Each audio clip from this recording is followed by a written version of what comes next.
మహిళల్ని ఆర్థిక అక్షరాస్యులుగా తీర్చిదిద్దడమే లక్ష్యమని మమతల పందిరి సేవా సమితి వ్యవస్థాపక అధ్యక్షులు లంకా రమేష్ అన్నారు. ఫేస్బుక్ ద్వారా సేవా కార్యక్రమాల పట్ల ఆసక్తి చూపేవారిని ఐక్యపరిచి అనేక సేవా కార్యక్రమాలు చేశామని వెల్లడించారు. మహిళలను ఆర్థిక అక్షరాస్యులుగా తీర్చిదిద్దటమే లక్ష్యం అని మమతల పందిరి సేవా సమితి వ్యవస్థాపక అధ్యక్షులు లంకా రమేష్ అన్నారు.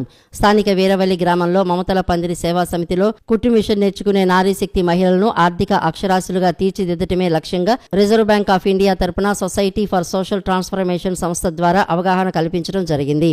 ఇందులో భాగంగా బ్యాంకు ఖాతాదారులకు ఎదురయ్యే చిన్న చిన్న సమస్యలకు పరిష్కారాల సదుపాయం, బ్యాంకు బిజినెస్ కరెస్పాండెంట్ల ద్వారా ఖాతాదారులకు ఇంటి వద్దనే బ్యాంకింగ్ సేవలు, debit credit cards, net banking, mobile banking, SMS alerts, cyber నేరాలు, OTC లింక్స్, బ్యాంకు బీమాలు, అలాగే డిపాజిట్ స్కామ్ల తదితర విషయాలపై మమతల పందిరి సేవా సమితిలో కుట్టు మిషన్ నేర్చుకునే నారీశక్తి మహిళలకు సొసైటీ ఫర్ సోషల్ ట్రాన్స్ఫర్మేషన్ సంస్థ తరపున councillor K. Ravi, M. Ajay Kumar, N. Ramesh అవగాహన కల్పించారు.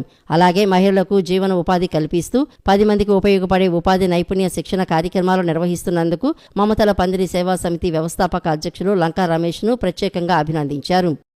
ఈరోజు ఆర్థిక అక్షరాస్యత కేంద్రం ఫీల్డ్ వర్క్లో భాగంగా ఈరోజు వీరవల్లి గ్రామం రావడం జరిగింది. ఈ వీరవల్లి గ్రామంలో ఈ మమతల పందిరి సేవా సంస్థలో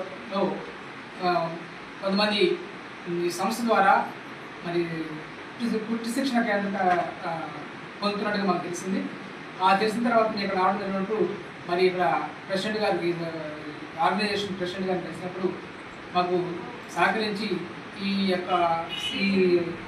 CFL సంబంధించినటువంటి